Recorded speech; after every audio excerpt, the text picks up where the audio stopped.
Assalamualaikum, hai teman-teman. Kali ini kita akan membahas mengenai teori atribusi. Apa itu teori atribusi? Manfaat mempelajari teori atribusi. Mempelajari teori atribusi dapat memberikan beberapa manfaat, diantaranya: 1. Kita memahami berbagai pengertian atribusi yang diungkapkan oleh para ahli. Kedua, kita memahami asumsi dasar teori atribusi. Ketiga, kita memahami berbagai teori dalam teori atribusi. Keempat, kita memahami berbagai kesalahan dalam atribusi. Kelima, kita memahami kelebihan dan kekurangan teori atribusi.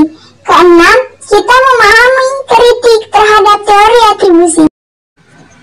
Atribusi adalah sebuah teori yang membahas tentang upaya-upaya yang dilakukan untuk memahami penyebab-penyebab perilaku kita dan orang lain.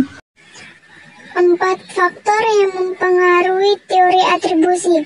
1. Ability, yakni kemampuan, adalah faktor internal dan relatif stabil di mana peserta didik tidak banyak latihan kontrol langsung. Yang kedua ada task difficulty, yakni kesulitan tugas dan stabil, merupakan faktor eksternal yang sebagian besar di luar pembelajaran kontrol. Yang ketiga ada effort, yakni upaya, adalah faktor internal dan tidak stabil di mana peserta didik dapat latihan banyak kontrol. Yang keempat adalah yaitu faktor eksternal dan tidak stabil di mana peserta didik latihan kontrolnya sangat kecil. Ada 3 teori yang berkaitan erat dengan teori atribusi, yaitu: 1. Atribusi sebagai neurofisiologi. Teori ini dibahas pada awalnya dalam psikologi yang disebut neurofisiologi, suatu kajian psikologi yang mencoba mendeskripsi bagaimana masyarakat pada umumnya bertindak. Menurut aliran ini, penilaian seseorang dinilai berdasarkan tingkah laku di sekelilingnya. Kedua, teori correspondent inference. Menurut Edward E. Jones dan Keith Davis pada tahun 1965 mengajukan teori correspondent inference.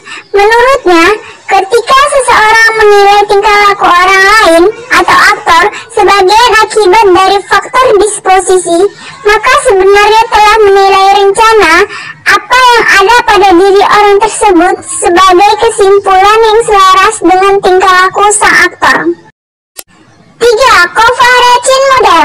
Teori lain berkenaan dengan atribusi dikemukakan oleh Kelly pada tahun 1967 yang mencoba menjelaskan penilaian terhadap alasan atau cause tingkah laku seseorang dengan lebih luas dibanding dengan apa yang diajukan oleh Jones yang hanya menitik beratkan pada intentionality.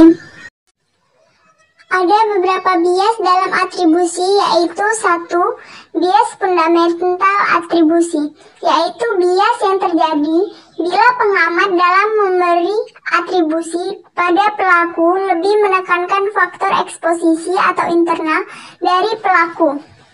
Kedua, ada bias self-serving, yaitu bias yang terjadi karena pada setiap orang terdapat kecenderungan umum untuk menghindari celaan karena kesalahannya. Ketiga, efek pelaku pengamat, yaitu bias yang terjadi karena hubungan antara pelaku dan pengamat kurang baik. Keempat, ada bias self-blame, yaitu bias yang terjadi karena ada kecenderungan untuk menyalahkan dirinya sendiri. Kelima, ada hedonized relevance, yaitu bias yang terjadi karena pengamat sering kurang objektif di dalam memberikan penilaian terhadap peristiwa yang menyangkut dirinya dikaitkan dengan kesenangan, yaitu apakah sesuatu itu menguntungkan atau merugikan. Keenam, bias egosentris, yaitu bias yang terjadi karena ada anggapan bahwa orang lain akan berbuat seperti dirinya, atau sering juga dinyatakan secara umum mengukur perilaku seseorang berdasarkan pada dirinya. Penerapan teori atribusi dalam pembelajaran. Penerapan teori atribusi dalam pembelajaran. Teori atribusi yang dikembangkan oleh Bernard Weiner dalam lingkungan pendidikan menitikberatkan pada 1. Pengaruh hasil perbuatan berupa keberhasilan dan kegagalan. 2. Memberikan suatu kerangka kerja untuk melakukan analisa terhadap interaksi guru dan peserta didik di kelas.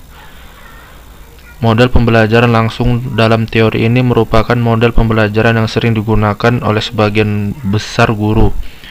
Menurut Arendt 1997, pembelajaran langsung disajikan dalam 5 tahap, yaitu 1. Menyampaikan tujuan pembelajaran, 2. Mendemonstrasikan pengetahuan dan keterampilan, 3. Pemberian latihan terbimbing, 4. Mengecek pemahaman dan memberikan umpan balik, kelima, pemberian perluasan latihan dan pemindahan ilmu. Penerapan teori atribusi Weiner dalam pembelajaran langsung dimaksudkan untuk memberikan kesempatan yang lebih luas kepada peserta didik agar mengembangkan lingkungan proaktif yang positif. Dengan kata lain, suasana pembelajaran menjadi berpusat pada peserta didik atau student oriented. Ada 3 langkah penerapan teori atribusi dalam pembelajaran, terdiri dari 1. Membangun konsep, 2. Menanggapi hasil kerja peserta didik, ketiga. Memantapkan pemahaman konsep. Terdapat 3 faktor yang dapat ditemukan di kelas yang mendukung perlunya teori Weiner, yaitu 1. Tingkah laku guru yang berlainan yang ditujukan pada peserta didik yang diyakini tak akan bisa berhasil.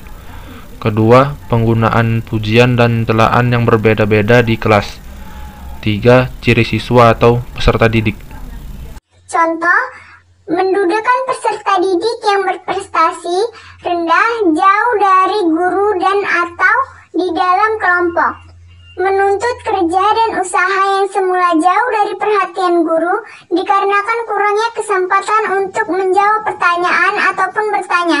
Sementara penggunaan pujian dan celaan yang berbeda dimaksudkan ke dalam bentuk pemberian reward dan punishment yang berkaitan dengan bentuk penugasan.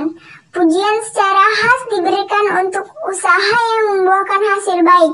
Dalam sebuah penelitian, peserta didik yang mendapat pujian karena sukses, ternyata kemampuannya dinilai lebih rendah daripada peserta didik yang menerima celaan. Teori atribusi secara umum tidak lepas dari kritik. Berikut diantaranya: 1. Teori atribusi dipandang terlalu mekanis dan reduksionis karena mengasumsikan orang adalah pemikiran yang rasional, logis, dan sistematis. Kedua, teori atribusi dipandang tidak berhasil dalam mengatasi faktor budaya, sosial, dan sejarah yang membentuk atribusi kausalitas. Kelebihan dan kekurangan teori atribusi. Teori atribusi pun dipandang memiliki kelebihan dan kekurangan. Adapun kelebihan dan kekurangan teori atribusi adalah sebagai berikut. Kelebihan teori atribusi. Teori atribusi menyediakan kemampuan dalam memberikan prediksi guna membantu kita mengatasi semua yang ditawarkan oleh kehidupan. Teori atribusi efektif dalam memprediksi perilaku ketika identifikasi penyebabnya dilakukan dengan benar. Kekurangan teori atribusi. Kesimpulan yang tidak akurat dapat menyebabkan penilaian yang salah. Dapat menimbulkan pengharapan adanya perilaku tertentu dari diri sendiri atau orang lain yang bisa saja tidak akan menjadi kenyataan. Dalam teori atribusi, berbagai penyebab lain mungkin diabaikan. Dan dalam teori atribusi, kesimpulan yang dibuat oleh seseorang kemungkinan besar menjadi bias karena cenderung melestarikan citra dirinya.